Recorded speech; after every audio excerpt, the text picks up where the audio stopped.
ground floor retail, built right to the edge of the sidewalk, 12 feet high, 1, 2, 3 or more stories, excuse me, of apartments or condos on top of that. So think about that. You got retail right to the edge of the sidewalk, 12 feet high, 1, 2, 3, 4, maybe more stories of residential on top of that. It's condos or apartments. Around the back in an alley, got access for 1 car or less per unit. Out in the front, you got a sidewalk, and then you have a bike lane. You have a lane, 1 lane for traffic.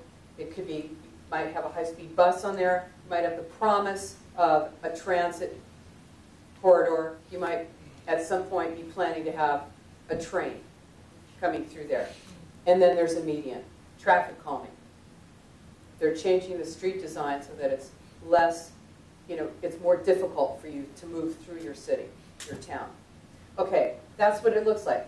Smart growth. It's often called transit-oriented development because it is often built in areas where transit is planned or exists. It doesn't have to actually be there. It's just the idea of it. And the money is used to subsidize developers who are building that kind of development.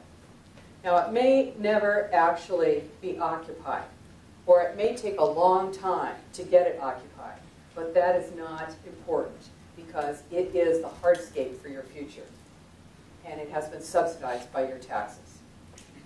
You'll see it as mixed use. You'll see your zonings for your center of your town are being changed. If you had residential zone before, if you had commercial zone before, you will find when you go down to make some change to your building or you want to develop your property, that now you have to do mixed use. And unless you're one of those favored developers, it's not real likely that you're going to be getting some of those subsidies. So, if your government wants money for transportation, if they want transportation dollars, they have to agree to go along with this plan and rezone or redesignate in your general plan, in your master plan, in your comprehensive plan, high density urban development in your city center. You'll see that. Okay, your olive comprehensive plan, you're going to see it like that. Plan New York City 2030, Long Island 2035, Mid-Hudson Regional Coalition, Vision 2020, Ulster County 2035. These plans are the same plan all across the United States. Sustainable New York, Connecticut, $3.5 million HUD grant for Sustainable Communities Strategies, Sustainable Communities Initiative for planning. And this is everywhere. It's not just here. It's all across the U.S. Every single city, every town is the same. Every one of these planning, every single one of these regional plans is the same. Aren't we stupid? Boy, are you going to feel dumb. You've been paying consultants. What do? They just change the names on the plan. Charge you $300,000. So, what else? They get grants. Your local government, your regional government is getting grants from, and remember, the President's Council on Sustainable Development, right? Who did I say was on there? HUD, Department of Energy, Department of Transportation, EPA. They're getting grants from HUD, Department of Transportation, Department of Energy, EPA. They give grants for sustainable development planning. In fact, just the other day, on the 25th, which is a couple days ago, right, there was a $1 million grant from the New York State Energy Research and Development Authority to 8 counties for Cleaner, Greener Southern Tier Plan, comprehensive smart growth plan for regional stability. The lead county, Tompkins, and Ickley County. You're going to see it as a climate action plan.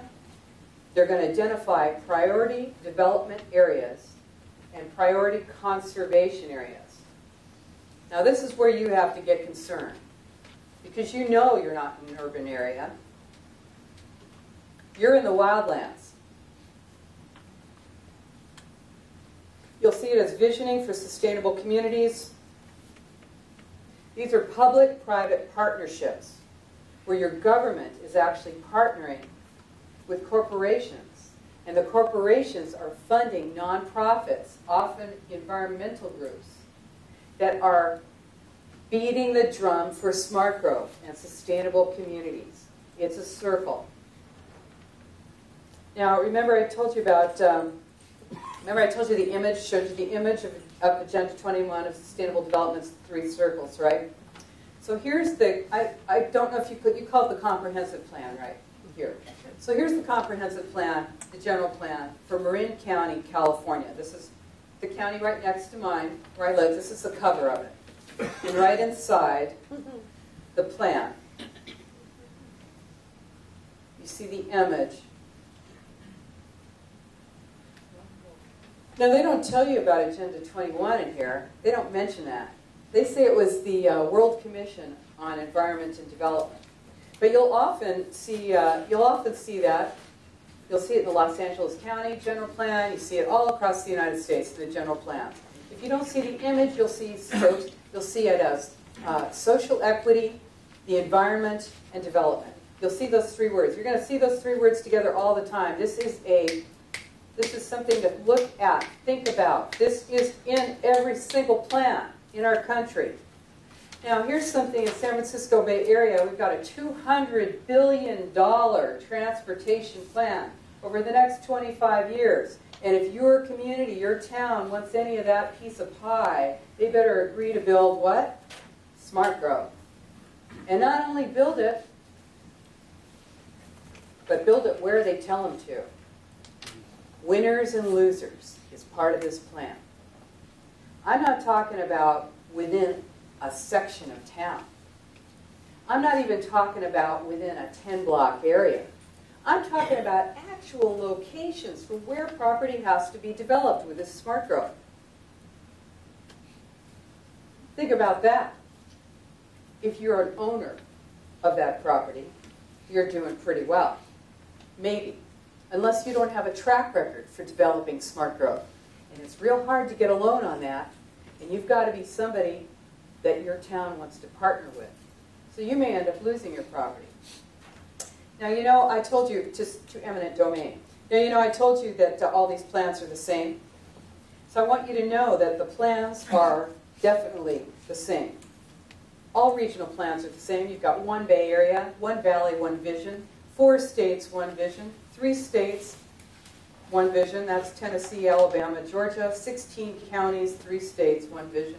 32 counties, 4 states, 1 vision. West Virginia, Maryland, Pennsylvania, Ohio. And how about this one? This is my personal favorite. Hanoi Capital Regional Plan 2030. Hanoi, Vietnam. It's the same plan. These are regional plans and regional boards. It's an unelected shadow government, and it's being sold to you as an economic driver. You're being told that if you want to compete, you're going to have to join together regionally, and then your local government will just be a rubber stamp for these plans. Now you're sitting in there, and you're sitting here, and you're thinking to yourself, is she ever going to talk about the Catskills Scenic Byway? For crying out loud, I'm sitting here. Well, I've been talking about it the whole time, and I'll tell you why. Scenic byways are all over the United States. They are part of Agenda 21, Sustainable Development. So let's look at the money. In 1991, the Intermodal Surface Transportation Efficiency Act, which is called ICE-T, was passed by Congress. That was in 1991. It designates 10% of the whole gasoline tax, 10% of the billions of dollars that get taken in for gasoline taxes. 10% is designated for bicycle and pedestrian projects, for trails, for rail corridors, for canals, and acquisition of scenic and land easements. The scenic byways are funded by ICE-T, and now they call it, what do they call it? Transportation Equity Act. The Transportation Equity Act. It's been renewed every year. There's the Transportation Equity Act 2012. Okay? A 17-member advisory committee made up of federal agencies created the guidelines for this. Okay? They developed the standards. Nominations came from regional nonprofit groups and organizations like the Adirondack North Country Association. Now they regulate anything that's visible from your scenic byway. And they're going to tell you that, hey, we're not going to be telling the locals what to do. But what makes it scenic? Industry and commercial aren't very scenic, are they? No. You want money? It's got to be scenic. Otherwise it wouldn't be called Scenic Highway. So, you've got signage restrictions. Now they tell you that you can't have billboards. And you're like, all right, you're not going to have billboards. What's a billboard? It's like the size of this wall, right? That's a billboard.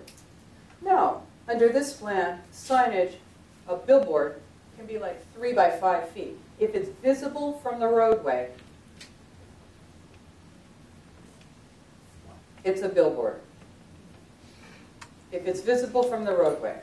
Restrictions on signage, you're going to see cash, money going to your local agencies because, why? Because you're going to have to demolish or acquire the eyesores along the road. Restrictions on truck traffic, you're going to see that because trucks that haven't historically used the road, let's say, I just came from New Hampshire. They've got, in fact, I was there talking about a scenic byway. The Dover Scenic Byway, the 109, I think it was 109 is the route. They're saying if you've got a truck that's not transporting granite, that historically has not, if you don't have truck traffic that has historically been using that road, that it should be shifted to rail. So you're going to move your truck traffic to rail. So who does that benefit?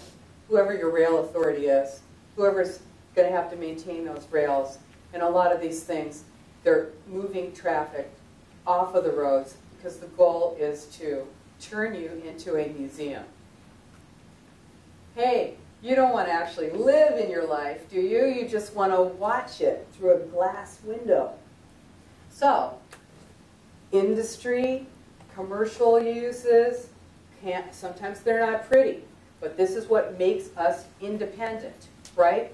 This plan, Agenda 21, is created to create dependence on the government, to destroy your ability to make a living and be independent. This is what it's about. Communitarian. Now there's restrictions. You'll see a total inventory on all landmarks, roads.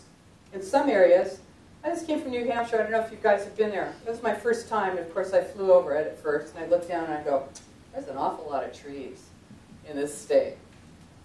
They're inventorying all the trees in the state. Now, right before I was in New Hampshire, I was in Florida. In Florida, they're inventorying all the trees. In some towns, they have already started this plan, which is part of the plan, which is if you cut down a tree, hey, listen, do I think this sounds crazy? Yes, it sounds crazy. I am not crazy. The plan is crazy. If you cut down a tree, it's calculated how much carbon that tree absorbs, and then you owe that money. To who? I don't know who yet. But you owe the money. You are fined, and you have to pay if you cut down a tree. What is it, like 150, 300 bucks? I mean, they calculate that over a term how much carbon that tree is going to absorb, and then you are going to owe the money if you cut the tree down. So, here's the other thing. Nonprofit groups and government partnerships. A lot of these, like you'll see the Upper Delaware Valley Scenic Byway Plan. This is a 501c3. A 501c3 nonprofit organization, nonprofit group, joining a nonprofit organization with your government. Your government is in a partnership with a group. Now, nonprofit doesn't mean they don't make money. It just means they don't pay taxes.